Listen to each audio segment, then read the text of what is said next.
Right, let's look at today's question. Is there both good and bad manipulation?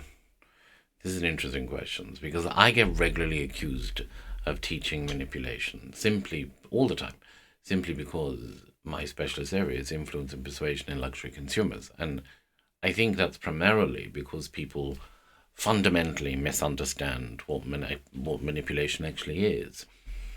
Now, of course, honesty is an important universal value and something that we always look for in sales professionals, in business associates, in work colleagues, and in friends, right? I think because many people tend to associate the idea of manipulation with dishonesty or the negativity. The concept often tends to generate immediate negative connotations, such as people trying to take advantage of us or pressuring us into doing something that we have no desire to do. And I think for this reason, a lot of people consider manipulation itself to be a bad thing.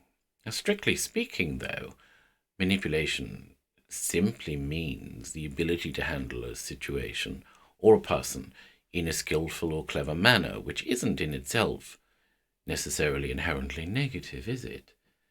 Manipulation, in the sense of influencing the thought patterns of others, is therefore really morally neutral, really, isn't it?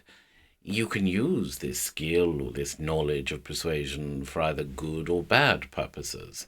And don't forget that manipulating is also a very natural part of what it means to be human. We do it all the time. But very importantly, most of us, the majority of us, don't do it with ill intent. The manipulation only becomes negative and immoral when there are devious intentions behind it, the kind of intentions that are designed to exploit and control others for the manipulator's own ends. Of course, this type of manipulation entails using deceptive tactics to alter people's perception of things for abusive purposes. And this also entails the use of cunning means to get people to do the kind of things that they really don't actually want to do, simply so that the manipulator can get their own way.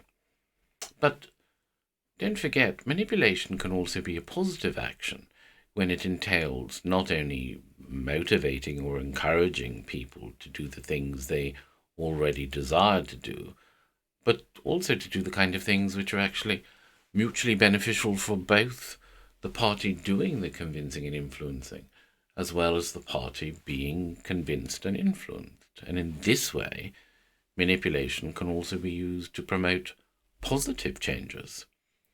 Think, for example, of the last time you went on a first date or to a job interview.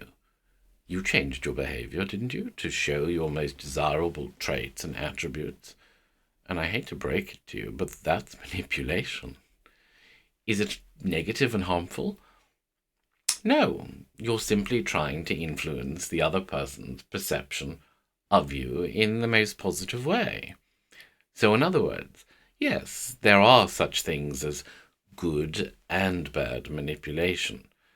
But whenever we judge the use of manipulation, we always need to take a close look at what exactly the intent of the person doing the persuasion is, because it's the intent behind the influence that will reveal whether the form of manipulation being employed is actually good or bad, positive or negative, moral or immoral. I'll leave you with something to think about before I let you go, and it's this. If I know you better than you know me, I can influence you. But if I know you better than you know yourself, I can control you.